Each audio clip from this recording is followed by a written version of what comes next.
Autism is a question or a subject that we get a lot of questions about, and it's a really, really difficult subject to address. Most people realize that autism has increased dramatically in the last 10 years, 10, 15 years, and it's gone up somewhere between 10,000-fold over the last decade, and it's probably multifactorial, meaning that there are many, many things that bring out autism in predisposed children, and we don't know what they are. There was a study recently, we've defined about 1 to 2% of autism clearly. We know that it's genetic. We know that there's predispositions, but we also don't know why one child will express a tendency towards autism and another won't.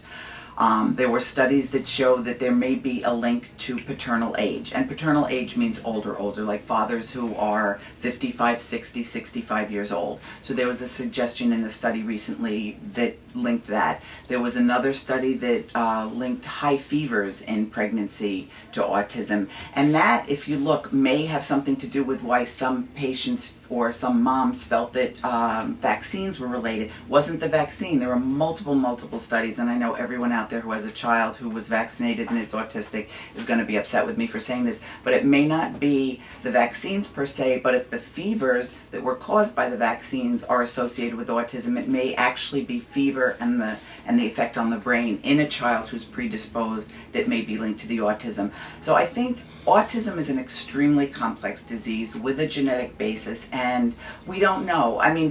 We've been doing inductions of labors for far more than 10 or 15 years, and the rise in autism has been so much more recent that it's hard to say that it's due to induction of labor, because induction of labor has been going on for decades and decades.